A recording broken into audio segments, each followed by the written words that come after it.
என் இனிய உணர்வே கதையின் தொடர்ச்சி.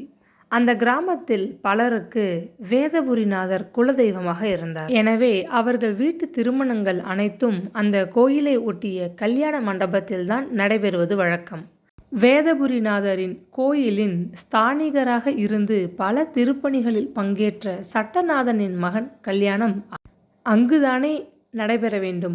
சாம்பவி பார்த்திபனது திருமணம் அந்த கல்யாண மண்டபத்தில் விமர்சையாக நடந்து கொண்டிருந்தது. ஊரே திரண்டு வந்து விட்டது போன்று கூட்டம் மண்டபத்தில் நின்று வழிந்து கொண்டிருந்தது. நாதஸ்வர இசைக்கு மேல் மக்களின் குரல் கலகலத்து கொண்டிருந்தது. எவ்வித வித்தியாசமும் இன்றி பந்தி போஜனம் ஒரு பக்கம் நடந்து கொண்டிருந்தது. முதல் பந்தியில் வயிறு முட்ட தின்றுவிட்டு வெற்றிலை பாக்கை குதப்பிக்கொண்டு தென்னந்தோப்பிலிருந்து வீசிய இளங்காற்றை அனுபவித்த வண்ணம் கும்பல் கும்பலாக மக்கள் மண்டபத்திற்கு வெளியே நிழலோரமாக நின்ற வண்ணம் பேசிக்கொண்டிருந்தனர். உண்மையில் நான் எதிர்பார்க்கல. இது அதிசயத்திலும் அதிசயமே. பட்டணத்திலிருந்து வந்த பெண் நம்ம கிராமத்து பெரிய தனக்காரர் மகனை கொத்தி கொண்டு விட்டாளே. சும்மா சொல்லக்கூடாது. பொண்ணுக்கு சொத்து சுகம் ஏதும் இல்லாட்டியும் பார்க்க பசும்பொன் பொம்மையாட்டமா இருக்காளே. எங்கள் ஓரபத்தி மகள் அபிராமியை கேட்டாங்க மரகதம்மா. பூ போட்டு பார்த்து சொல்கிறேன்னு வாக்கு கொடுத்துருந்தோம். அதுக்குள்ளே பட்டணத்து பெண்ணை முடிச்சிட்டாங்களே. அநியாயம். என்ன அத்தை, விஷயம் புரியாமல் மனசை அலட்டிக்கிறீங்க. பார்த்திபனுக்கு பெண்ணை பிடிச்சிட்டது. இது காதல் கல்யாணம், தெரிஞ்சுக்கோங்க. நிறைய சினிமா படம் பார்க்குறீங்க. வயக்காட்டிலும் தென்னந்தோப்பிலும் சிறுசுகள் ஆடி பாடி சுற்றிட்டு வரதை படத்தில் பார்த்து நல்லா சிரிச்சு மகிழ்ந்துருக்கீங்களே. அதே கதை தான் இப்போது நிஜமாக நம்ம ஊர்லையும் நடந்திருக்கு. புரியலையா? ஒரு வம்புக்காரி உரத்த குரலில் துணிவுடன் பேசிவிட்டு கலகலவென்று சிரித்தாள். பெண்ணை பார்த்தா பசு போல இருக்காளே. இந்த ராட்சசி மரகதம்மா கிட்ட எப்படி குடுத்தனம் செய்து குப்பை கொட்டுவாளோ தெரியல. பெருமூச்சு விட்டால் ஒரு வயதான கிழவி.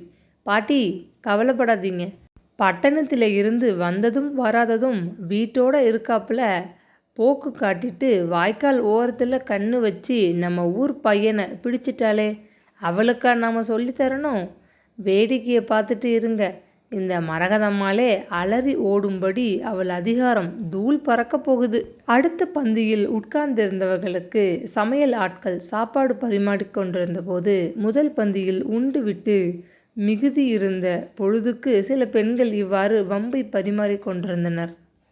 கிராமத்து ஆண்களில் சிலரும் தங்கள் பங்கை விட்டுவிடவில்லை. அண்ணாத்த, அந்த பொண்ணோட அப்பனை பார்த்தீங்களா? ஒரே முட்டா ஆனந்தத்தில் மூழ்கி கிடக்கான். இருக்காதா பின்ன? அவனும் நம்ம கிராமத்துக்காரன் தானே. அண்ணங்கிட்ட தன் பங்கு நிலத்தை விற்று பணமாக எடுத்துக்கிட்டு பட்டணத்துக்கு பிழைக்க போனான். 3 பொண்ணு 1 பிள்ளைன்னு குடும்பம் பெருகி போச்சு. குறைஞ்ச சம்பளத்தில் குடும்பத்தை நடத்த முடியாமல் தவிச்சவனுக்கு காலிலே தட்டுப்பட்ட பண மூட்டை போல ஒரு மருமகன் பிறந்த ஊரிலேயே கிடைச்சிட்டான். அப்பாடின்னு அவனுக்கு ஒரே நிம்மதி, சந்தோஷம். மரகதம்மா இந்த கல்யாணத்துக்கு எப்படி ஒத்துக்கிட்டாங்க? போன வருடம் என் சகலபாடி வீட்டில் பெண் எடுக்க ஆளை முதலில் அனுப்பி வச்சாங்க.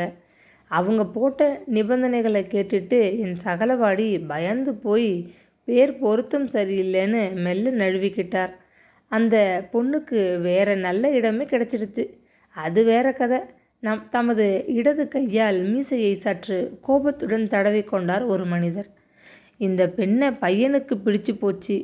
அம்மாவையே எதிர்த்துக்கிட்டானாம்.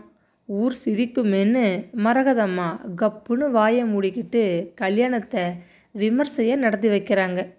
வேணும் இவங்களுக்கு வரதட்சணை 50,000, சீர்வரிசையில் 2 பெரிய குத்து விளக்கு, 75 பவுனுக்கு குறையாமல் நகை நட்டுன்னு பட்டியல் போட்டுக்கிட்டு இருந்தாங்க. இப்போது நல்லா ஒரு படு குழியில் விழுந்திருக்காங்க. ஆனந்தப்பட்டார் இன்னொருவர். பட்டணத்தில் BA படித்த பொண்ணு பார்க்க நல்லா இருக்கா, அதோட சரி. அவள் அப்பன் ஒரு செல்லா காசு கூட செலவழிக்கலையாம். கந்தசாமி பெஞ்சாதி அலமேலு அம்மா தான் ஏதோ கொஞ்சம் கொடுத்து ஒப்பேத்திருக்காங்கன்னு கேள்வி. ஓஹோ என்று தின்ன சோறு செரிக்க ஏப்பம் விட்ட வண்ணம் ஆண்களிடையே வம்பு உச்சக்கட்டத்தில் விளையாடி கொண்டிருந்தது. மணமேடையில் இன்னமும் உறவினர்கள் வரிசையாக வந்து விசேஷ அரிசியை தூவிவிட்டு மணமக்களை வாழ்த்தி கொண்டிருந்தனர். 2ஆம் பந்திக்காக ஒரு கும்பல் ஒரு பக்கம் காத்திருந்தது. ஆசையுடன் அவன் பொறுக்கி எடுத்த நீல வண்ண காஞ்சிபுர பட்டுச் சேலையில் நீல மலர் போல அவன் அணிவித்த மங்கள நான் கழுத்தை நிறைத்த மலர் மாலைகளிடையே மின்ன சாம்பவி அழகு ஓவியமாக உட்கார்ந்திருந்தாள். மணமக்கள் இருவரும் அடிக்கொரு தடவை கடைக்கண்ணால் பார்வையில் பேசிக்கொண்டனர். அவர்கள் வாழ்க்கையிலேயே மறக்க முடியாத இன்ப நிகழ்ச்சியாயிற்றே அது. எழுந்திருங்கோ, நீங்களும் பந்தியில் உட்கார்ந்து சாப்பிடணும் என்று பெரியவர்கள் வந்து அவர்களை எழுப்பிய போது அவர்கள் இருவருக்கும் பசியே இருக்கவில்லை. கணவன் மனைவி என்ற உறவில் இணைந்துவிட்டோம் என்ற இன்ப உணர்வு அவர்களது நெஞ்சையும் வயிற்றையும் நிறைத்து விட்டிருந்தது. இரண்டாம் பந்தியிலே உற்றார் உறவினருடன் அவர்கள் இருவரும் சாப்பிட உட்கார்ந்தனர்.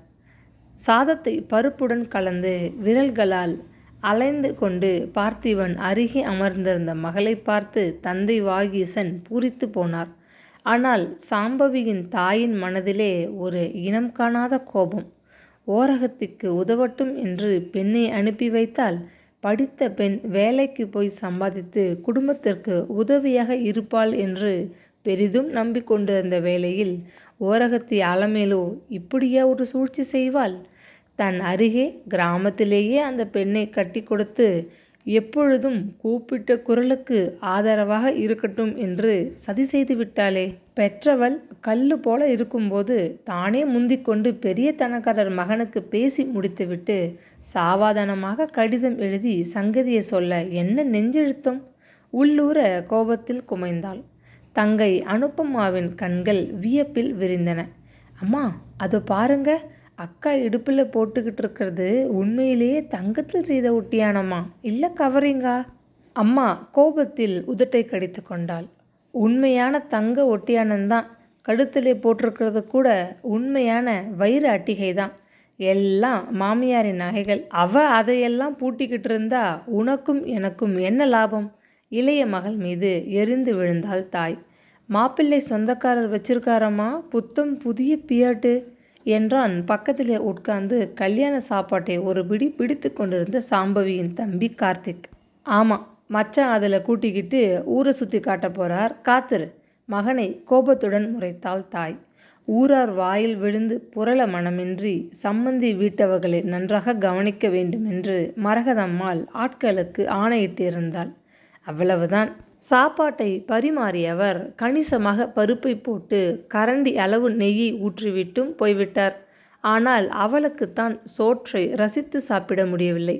வேலைக்கு போய் உதவக்கூடிய பெண்ணை கல்யாணம் செய்து கொடுத்துவிட்டு இந்த மனுஷன் நிம்மதியாக சிரிக்கிறாரே, என்னால் முடியலையே என்று கணவனை திரும்பி பார்த்து பெருமூச்செறிந்தாள். வெள்ளை பட்டுச்சேலை தலைப்பை இழுத்து கட்டி கொண்டு அங்கும் இங்கும் மண்டபத்தில் வளைய வந்த மரகதம் ஓரக்கண்ணால் தன் புது மருமகளை அடிக்கொரு தடவை பார்த்து கொண்டாள். அவளது மனதில் ஆனந்தத்திற்கு பதில் ஆத்திரம் மண்டி கொண்டு வந்தது.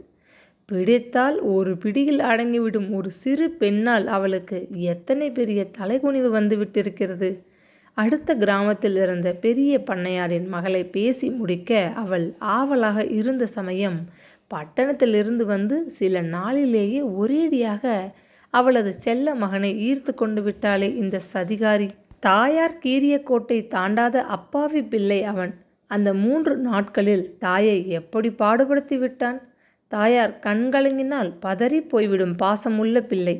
அந்த பட்டணத்துக்காரி மேலே கொண்ட மோகத்தில் தாய் குலுங்கி குலுங்கி அழுததை கூட பார்க்காது கதவை திறக்க மறுத்து விட்டானே.